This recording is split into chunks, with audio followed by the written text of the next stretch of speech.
저기 빈집에 가서 귀신 나온다고. 누가 여기 와서 살겠어.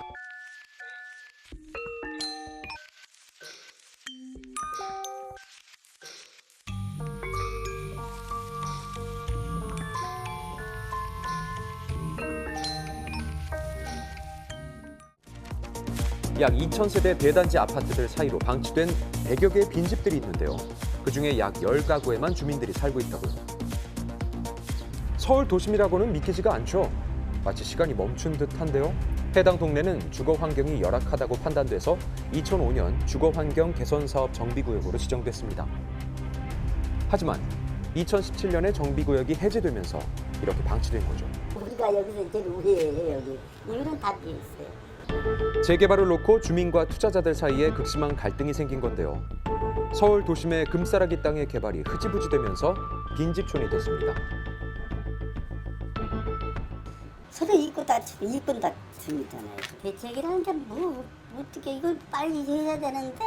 주민들이 떠나버린 빈집은 우범지대가 돼버린 상황. 19층마다 도랑에는 문을 열어요. 그리고 담배라도 피우고 그 가스에다 불댕겨가지고. 경찰이 하루에 한 번씩 순찰을 하고 있지만 역부족인 상황. 빈집은 특히 전염성이 있어서 한 집이 비면 마을로 확산되기도 한다고요. 장소가 더러워지고 위험하게 되면 그곳에 여러 가지 이제 사회 병폐적인 현상들, 범죄를 포함한 이런 것들이 이제 발생을 하면서 사실은 그 커뮤니티 전체가 이제 낙후되는. 지난 2019년 공포 체험을 위해서 울산의 폐가를 찾았던 사람. 영상 촬영 중 현장에서 실제 시신을 발견했다고요.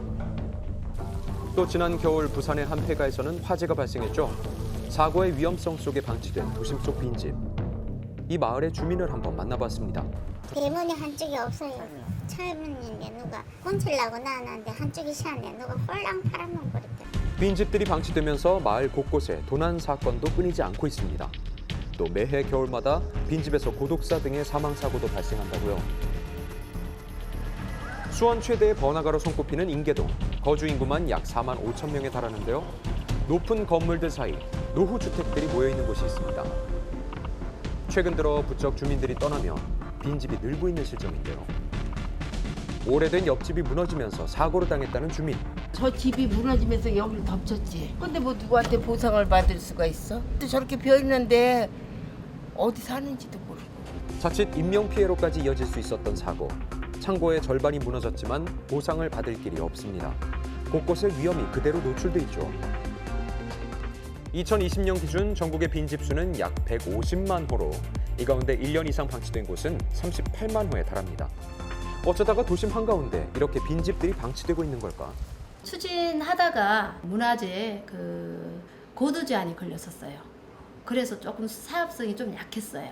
결국 못하고 그 이후에는 이제 고금리로 또 이렇게 사업성이 더 안 나오고 PF 대출이나 이런 문제 때문에 더 안 되고. 재개발을 여러 번 추진했지만 마을 주민들의 의견 충돌과 사업성 부족 등으로 인해서 조합조차 설립되지 않았습니다. 수원시의 빈집으로 추정되는 주택은 약 300호 정도. 지자체는 빈집을 시에 제공하면 지원금을 지급하는 등 혜택을 마련했습니다. 공공이 정말 원하는 방향이라 그러면 재정을 들여서 지원을 함으로써 그 전체적인 주거 지역에 있어서의 어떤 안정성이나 치안을 또 유지할 수 있는 그런 방향으로 작동하게 만들 수도 있는 거겠죠. 갈수록 증가하는 빈집에 전국의 지자체가 골머리를 앓고 있죠. 비 많이 오는 날 벽이 이제 무너질 수도 있는 상황이긴 해요. 비가 올 때마다 나와서 한 번씩 체크하고 보고는 있어요. 주민의 안내에 따라서 골목길을 지나자 이렇게 낡은 집이 나옵니다. 아이고, 무서워라. 아니, 이것 좀 봐요. 이 옷 같은 것도 그 사람이 다 입던 거예요. 이곳은 최근까지 70대 노인이 생활하던 집이었습니다. 임대 계약이 끝났지만 집주인 몰래 몇 년간 폐가에서 지낸 거죠. 마을 주민들이 떠나고 이곳을 찾는 사람들이 없으니까 고령층 거주민만 남았습니다. 도심 속 빈집들이 계속해서 늘고 있는데요. 하지만 사유재산인 빈집을 함부로 철거할 수도 없다고요. 한번도 이 개판이면 빨리 가야 돼. 사람 사는 거. 통계청은 수도권도 2040년부터 빈집들이 폭발적으로 증가할 거라고 예측했습니다.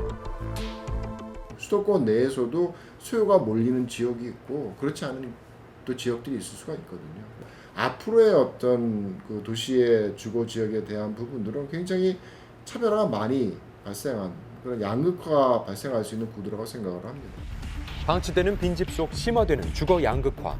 남은 주민들의 안전한 삶은 지켜져야 하지 않을까요?